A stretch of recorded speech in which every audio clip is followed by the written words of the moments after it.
Assalamualaikum warahmatullahi wabarakatuh. Perkenalkan, nama saya Emre Rizky Akbar Handani dengan NIM 2207355. Baiklah, di sini saya akan melakukan observasi mata kuliah Teknologi Elektronik dengan dosen pengampu Bapak Wagino SPD MTDP. Pada tugas observasi kali ini saya mengambil beberapa materi, yaitu yang pertama adalah VVTI atau Variable Valve Timing Intelligence, dan yang kedua adalah sistem EVI atau Electronic Fuel Injection, yang ketiga adalah sistem Power Window, Central Lock dan Lockdoor, dan yang keempat adalah SRS Airbag System. Baiklah, pada sistem yang pertama adalah sistem VVTI atau adalah sistem pembuka dan penutup katup secara otomatis. Sistem ini dapat meningkatkan efisiensi mesin dan menghemat bahan bakar. Dan yang kedua adalah sistem Electronic Fuel Injection, yaitu adalah sistem penyemprotan bahan bakar kepada ruang bakar dengan menggunakan sistem elektronika yang dibantu oleh Electronic Control Unit atau ECU. Dan selanjutnya adalah sistem Power Window, Central Lock dan Lockdoor. Ketiga sistem ini adalah sistem yang dapat memudahkan pengemudi dan penumpang. Dan Power Window berfungsi untuk menaik dan menurunkan kaca mobil secara otomatis tanpa perlu diputar seperti mobil konvensional lainnya. Central Lock dan Lockdoor memiliki fungsi yang bersama, yaitu dapat mengunci dan menutup pintu secara otomatis hanya dengan menekan satu tombol, yaitu pada remote control atau tombol pada bangku pengemudi. Dan materi yang terakhir adalah sistem SRS Airbag System. Sistem SRS Airbag System adalah salah satu fitur keselamatan pada mobil, yaitu sistem tersebut akan dapat bekerja apabila terjadi benturan pada kendaraan, maka airbag system akan dapat mengembang. Dan dapat mengurangi resiko cedera pada penumpang pada saat kecelakaan. Baiklah, masuk kepada materi yang pertama, yaitu sistem VVTI atau Variable Valve Timing Intelligence. Di sini saya menggunakan mesin Terios tahun 2011 dengan kode mesin 2NRVE. Dengan spesifikasi mesin adalah DOHC N16 valve EVI 4 silinder segaris dengan cc 1500 cc.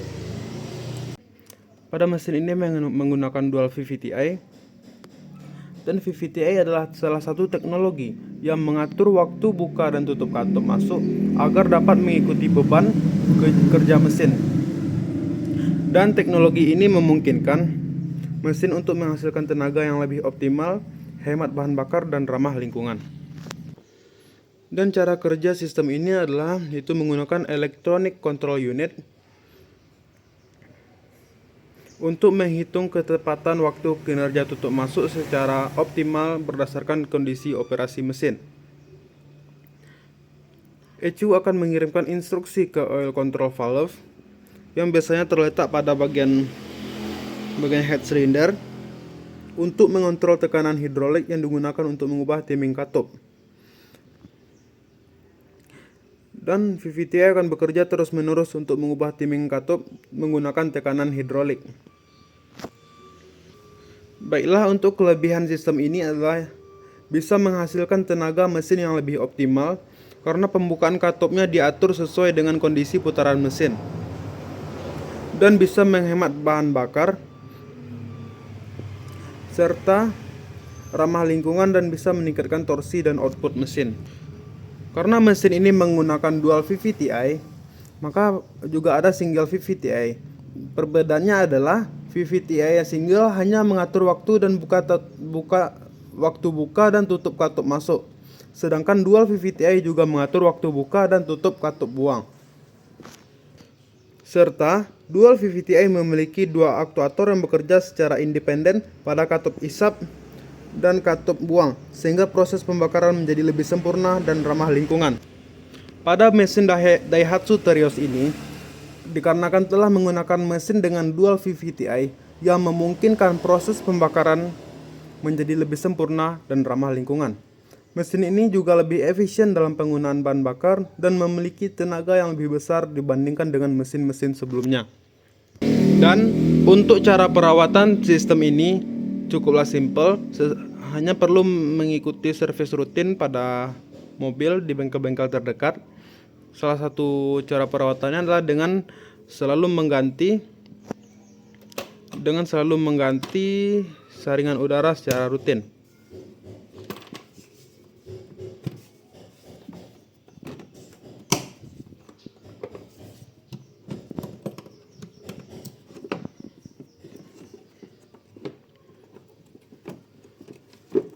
Dan ini bisa dilihat harus melakukan penggantian secara rutin untuk memastikan kinerja VVTi tetap optimal. Dan cara yang selanjutnya adalah hanya dengan perlu melakukan pengecekan pada busi untuk menentukan bagaimana bentuk pembakaran pada dalam ruang bakar. Di sini tidak dapat terlihat dengan jelas karena tertutup oleh saringan udara. Dan apabila busi kotor, bisa dilakukan dengan cara pembersihan terlebih dahulu. Dan apabila sudah tidak memungkinkan untuk dibersihkan, busi bisa dilakukan penggantian. Dan salah satu perawatan selanjutnya adalah selalu melakukan pemeriksaan kondisi injektor. Di sini dapat dilihat kalau injektornya terletak di bagian ini. Untuk memastikan kesehatan injektor, pastikan selalu mengisi bahan bakar dengan bahan bakar yang bagus. Untuk selalu menggunakan bahan bakar yang berkualitas supaya semprotan pada injektor tidak tersumbat atau kotor.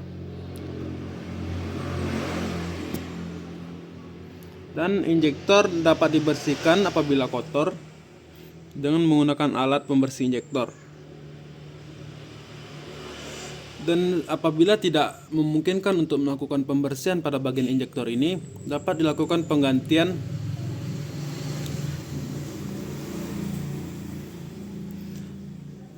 selanjutnya adalah salah satu contoh perawatan yang lain adalah periksa sensor-sensor pada mobil, seperti sensor udara, sensor TPS. Di sini adalah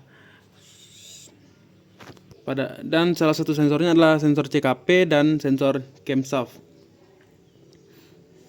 Dapat dilakukan pembersihan pada sensor-sensor tersebut supaya bisa mengirim data yang normal kepada ECU,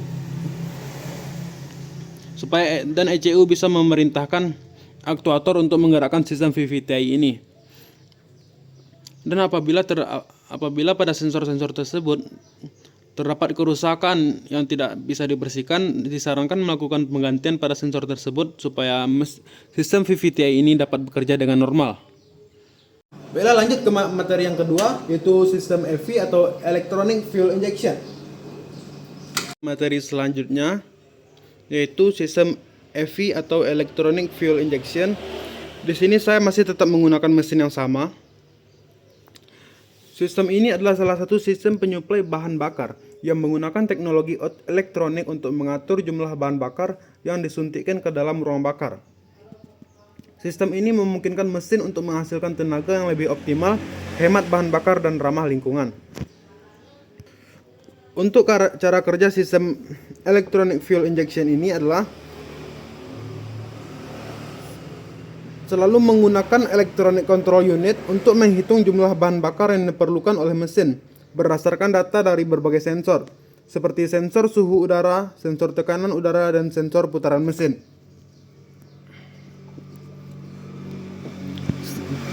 Setelah ECU mendapatkan sinyal dari sensor-sensor tersebut, maka ECU akan mengirimkan sinyal ke injektor dan memerintahkan injektor untuk menyemprotkan bahan bakar ke dalam ruang bakar sesuai dengan bukaan gas yang telah dikirimkan sinyalnya oleh sensor TPS, Throttle Position Sensor.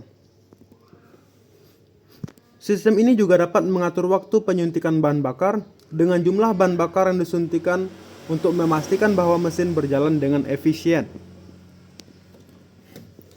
Dan untuk kelebihan sistem ini adalah bisa menghasilkan tenaga mesin yang lebih optimal, hemat bahan bakar, ramah lingkungan, dan bisa meningkatkan efisiensi mesin dikarenakan tembakan bahan bakar sesuai dengan permintaan mesin, sesuai dengan putaran throttle position sensor dan sesuai dengan sensor-sensornya. Dan untuk perawatannya sama dengan materi sebelumnya, sama dengan sistem PVDI. Untuk perawatannya kurang lebih hampir sama. Selalu mengecek saringan udara pada bagian ini dan selalu mengganti busi secara teratur untuk memastikan pembakaran yang sempurna. Dan untuk sistem ini pastikan selalu menggunakan bahan bakar yang berkualitas supaya tidak terjadi hal-hal yang tidak diinginkan pada sistem ini. Sistem ini juga menggunakan fuel pump pada tangki. Fuel pump pada tangki itulah yang meneruskan bahan bakar dari tangki langsung menuju ke injektor. Dan injektor akan menyemprotkan bahan bakar sesuai dengan sinyal yang diberikan oleh sensor TPS.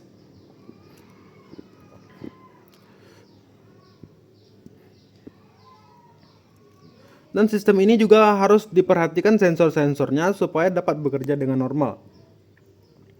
Dan pastikan untuk perawatan pada mesin ini harus sesuai dengan standar pabrik Daihatsu supaya mesin dapat bekerja dengan normal dan efisien. Kita lanjut ke materi selanjutnya, yaitu power window, central lock dan lock door. Bila di sini dapat dilihat untuk tuas penekan pada power window, tombol-tombol ini dapat bekerja apabila ditekan. Dan untuk menaik dan menurunkan kaca, pastikan kunci kontak dalam keadaan on. Maka tombol ini akan dapat naik, dapat turun dan dapat naik kembali. Dan pada tombol bagian pengemudi ini dapat mengatur semua kaca.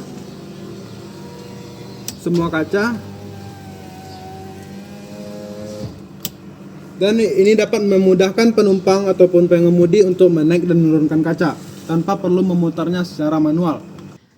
Nah, di sini terdapat 4 saklar dengan memiliki fungsi yang sama, tapi penggerakannya di masing-masing pintu. Yang pertama ini adalah saklar untuk mematikan dan mengaktifkan kaca pada penumpang supaya penumpang bisa menaikkan dan menurunkan kaca dengan sendiri. Apabila bagian ini ditutup, maka penumpang tidak bisa menaikkannya, hanya pengemudi yang bisa menaikkan dari saklar-saklar ini. Dan apabila dibuka, maka penumpang bisa menaikkannya secara sendiri. Dan saklar yang ini adalah saklar untuk bagian depan sebelah kanan untuk kaca jendela pengemudi. Ini adalah untuk bagian depan sebelah kiri. Ini untuk bagian belakang sebelah kanan. Dan ini untuk bagian belakang sebelah kiri. Selanjutnya adalah central lock dan lock door. Dua materi itu adalah fitur keselamatan. Salah satu fitur keselamatan bagi penumpang dan pengemudi, dan bisa memudahkan penumpang dan pengemudi untuk membuka dan mengunci pintu. Apabila ini ditekan, maka semua pintu akan terkunci.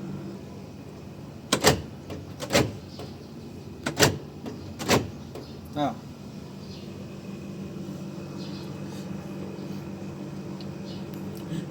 Dan fitur ini bisa memudahkan penumpang ataupun pengemudi untuk membuka dan menutup pintu secara otomatis. Ke materi yang terakhir, yaitu airbag system. Airbag system itu adalah fitur keselamatan bagi penumpang ataupun pengemudi apabila terjadi benturan atau kecelakaan. Airbag system ini biasanya terletak pada bagian setir bagian pengemudi, yaitu di sini terdapat SRS airbag system, dan yang kedua pada bagian penumpang sebelah kiri depan, di sini terdapat SRS airbag. Sistem ini dapat bekerja dengan cara apabila terjadi benturan pada mobil dan benturan tersebut mengenai sensor-sensor yang terletak di bagian depan mobil, baik itu di bagian depan, samping atau belakang mobil, maka sensor tersebut akan memberikan sinyal kepada ECU supaya ECU bisa memerintahkan sistem ini dapat mengembang dengan normal. Sistem ini dapat bekerja dengan normal apabila dikombinasikan dengan sabuk pengaman atau seatbelt kurang sebanyak 50%. Untuk itu kedua sistem ini harus dikombinasikan saat berkendara supaya risiko cedera pada saat kecelakaan dapat berkurang.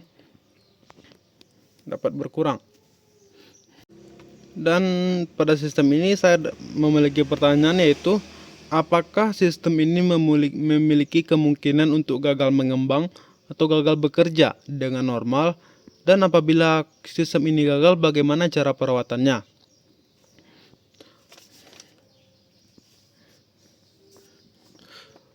Menurut saya sistem ini memiliki cukup kemungkinan untuk gagal apabila pada saat terjadinya benturan, sensor pada bagian-bagian mobil, baik itu di samping, depan atau belakang mobil, sensor tersebut tidak terkena pada benturan, sehingga sensor tersebut tidak bisa meneruskan sinyal kepada ECU supaya ECU bisa memerintahkan airbag untuk mengembang.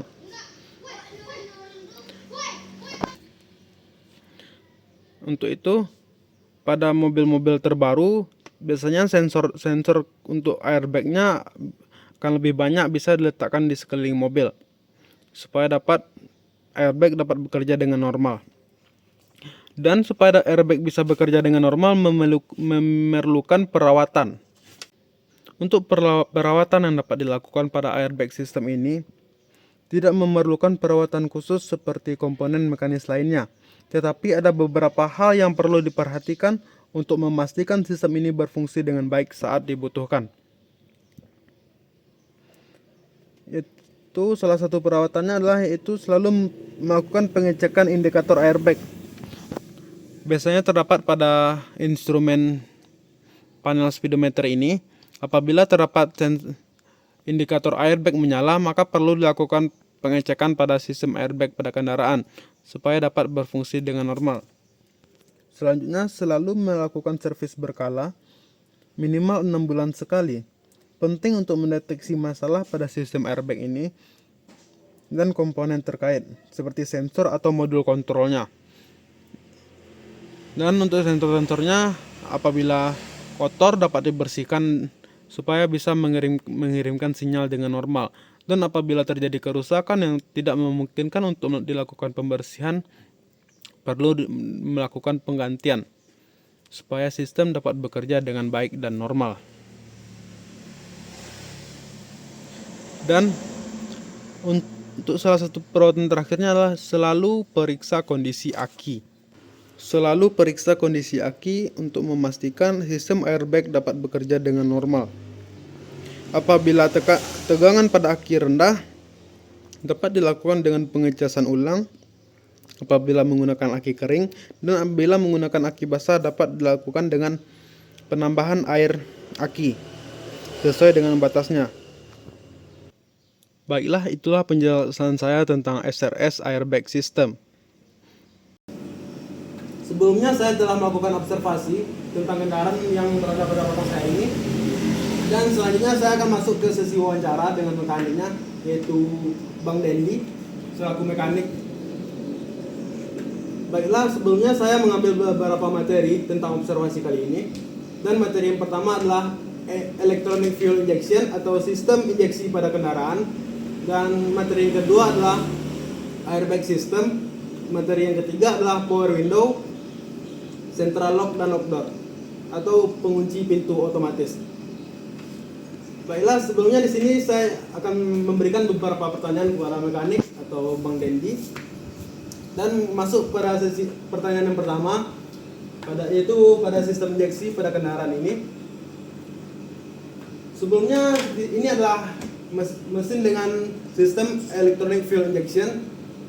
Apa saja kelemahan dan kelebihan pada sistem ini, Bang? Kelemahannya? Ya.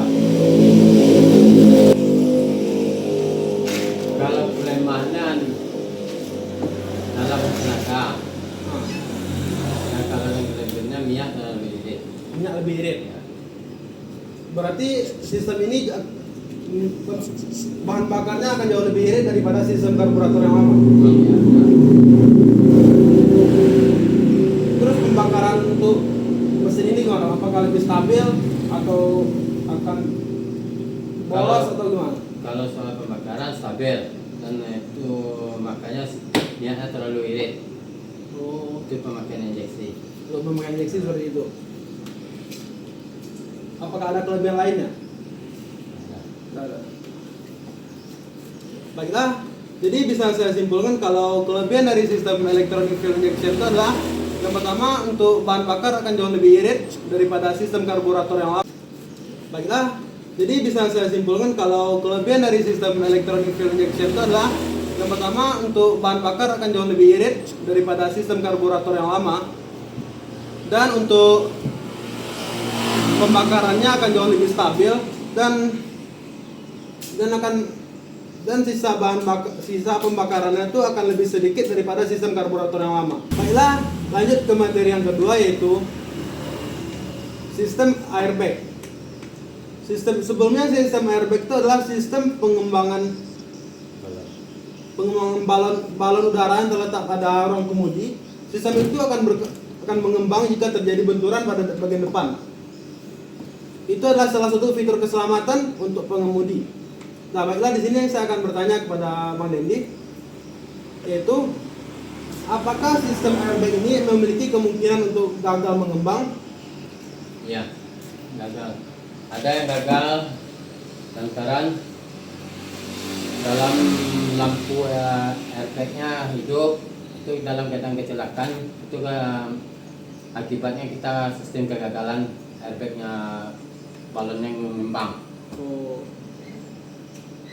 berarti itu salah satu kemungkinan untuk gagal karena pengemudi lupa untuk melihat apakah ada tanda pada lampu airbag yang terletak pada dashboard mobil. Berarti lampu itu akan mengedip, Bang, kalau sistemnya gagal.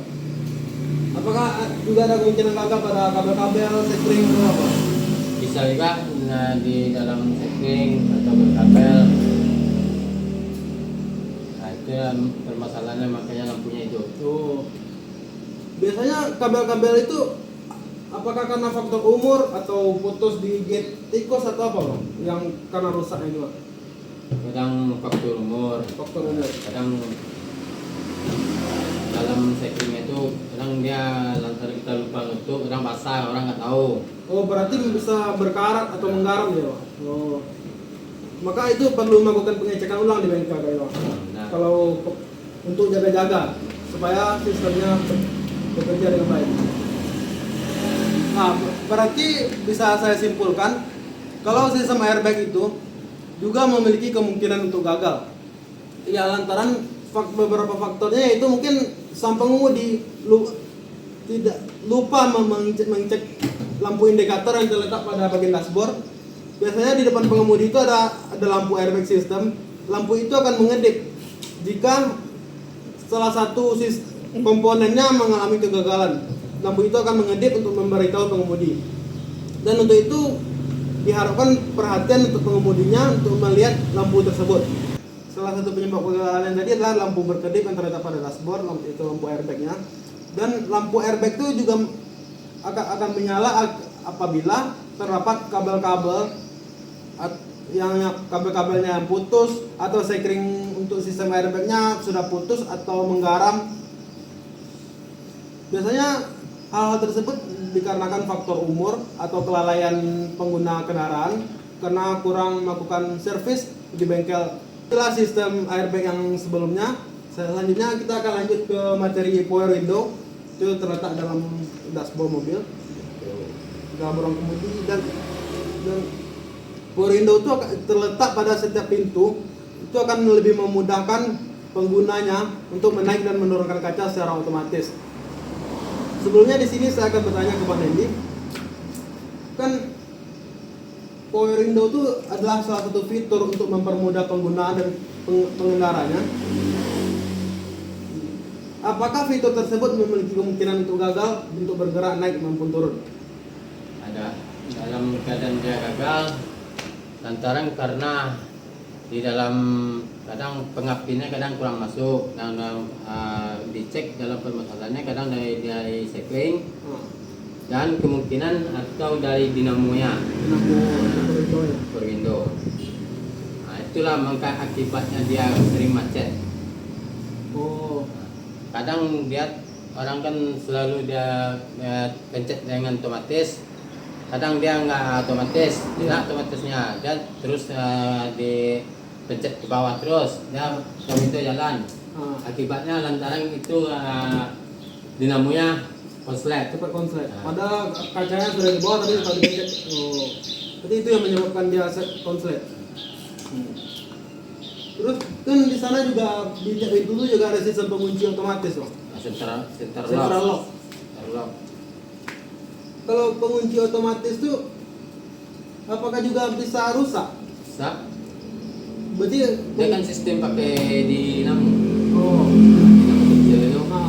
Kalau dia ada macet dinamo itu emang nggak bisa central locknya digunakan. Berarti Yang 3 misalnya kan 1 kena dinamonya, yang 3 fungsi, yang 1 enggak. Nah itu yang diservis lagi. Berarti perlu melakukan penanganan ke bengkel ya. Baiklah. Setelah saya simpulkan dari pertanyaan saya tadi, kalau power window itu juga memiliki kemungkinan untuk rusak. Kenapa bisa rusak? Ya karena pertama adalah salah satu karena soket power window-nya yang biasanya sudah aus atau faktor pemakaian. Dan selanjutnya juga Mbak Dendi sudah bilang tadi kalau ada bagian dinamonya yang rusak, jadi tidak bisa dinaik dan diturunkan kacanya secara otomatis. Dan kata Mbak Dendi penyebab kerusakannya itu mungkin juga karena saat pemencetan tombol power window-nya itu juga terlalu dipaksa, atau padahal kacanya sudah sampai ke atas tapi tetap dicongkel ke atas. Jadi bisa menyebabkan dinamo starternya hangus karena dia tetap bekerja padahal kacanya ini sudah tidak bisa naik ke atas lagi. Berarti power window itu juga menggunakan sekring juga. Berarti kalau seandainya sekringnya putus juga tidak bisa bekerja. Nggak bisa bekerja. Cara sekring udah putus, nah itu pengertiannya nggak ada. Dia tidak masuk ke dalamnya. Dan juga setelah Bang Deddy bilang tadi juga ada salah satu kerusakan yang lain, yaitu sekringnya putus. Jadi seandainya sekringnya putus atau menggaram, power window akan gagal untuk bekerja, jadi tidak bisa diturunkan secara otomatis. Dan untuk kelebihannya Bang, apa power window ini daripada sistem menaik dan menurunkan kaca yang diputar tuh? Apa kelebihannya? Kelebihannya lebih enteng yang pakai power window. Lebih enteng, jadi kita tinggal mencongkel dan menekan aja. Kalau yang sistem manual, apalagi kita mau buka kaca sebelah kiri, kita terpaksa kita berhenti dulu bawa mobil, naikkan, pencet aja kan naik. Iya. Itu kelebihannya. Ya kalau kita sebagai supir berarti juga lebih mudah mengatur di kacanya. Itu. Jadi kelebihannya untuk sistem yang manual sebelum sistem power window ini, kalau saat kita berkendara untuk menaikkan kaca yang di sebelah kita atau di pintu sebelah kiri, kita kalau pakai sistem manual itu kita harus berhenti dulu dan harus menaikkannya secara manual. Dan seandainya kalau kita pakai power window, kita akan lebih mudah. Jadi sampai pengemudi cuma tinggal men-setel tombol-tombol yang berada di pintu sebelah kanannya. Jadi itulah kelebihan power window, sistem power window yang sekarang dan sistem manual window yang dulu. Action. Baiklah, lanjut ke materi selanjutnya, yaitu sistem VVTI atau Variable Valve Timing Intelligence. Adalah salah satu sistem dalam mesin, yaitu bisa mengatur buka tutup katupnya secara otomatis sesuai dengan gas, sesuai dengan kondisi jalan saat pengendara melajukan mobilnya. Apa kelebihan sistem VVTI ini Bang? Apakah dia bisa membuat bahan bakarnya lebih irit atau gimana Bang? Kalau kelebihan VVTI, pembakaran bahan bakarnya lebih irit. Lebih irit. Dan buka katupnya secara teratur. Buka tutupnya itu secara teratur. Dan untuk pembakarannya yang buangan ke belakang itu lebih stabil. Lebih stabil atau berarti tidak terlalu banyak ke belakang. Ya. Jadi tidak akan mengganggu pengendara yang di belakang. Tidak ada mengganggu. Dan yang satu lagi, kita cek businya dulu ya kan untuk mengiritkan minyak.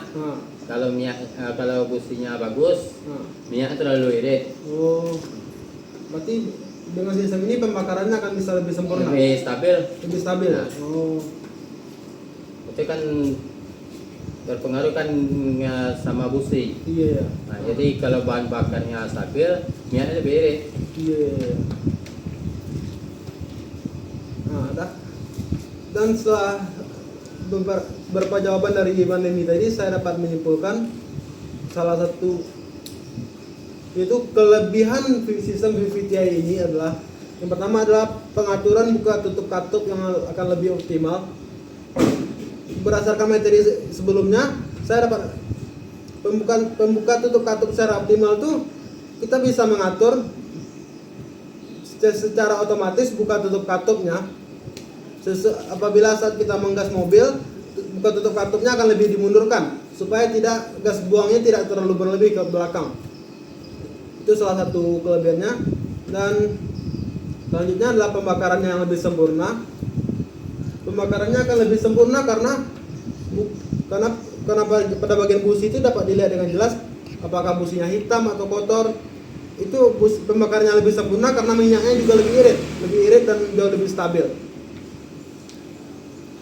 Baiklah, itulah hasil dari proses wawancara saya. Dari beberapa sistem yang saya ambil, yaitu dari sistem VVTi, FE, sistem power window, central lock, dan lock door, dan selanjutnya adalah sistem airbag system. Saya sudah dapat menyimpulkan kalau sistem ini adalah salah satu fitur dan teknologi pada mobil-mobil baru, dan itu bisa lebih mempermudah pengguna, memiliki kemungkinan bahan bakarnya lebih irit, pembakarannya lebih sempurna, dan sistem airbag juga bisa menambahkan fitur keselamatan dan keamanan untuk pengendara. Nah, baiklah, itulah hasil dari wawancara kami. Terima kasih sebelumnya Pak Dedi atas kerjasamanya. Assalamualaikum warahmatullahi wabarakatuh.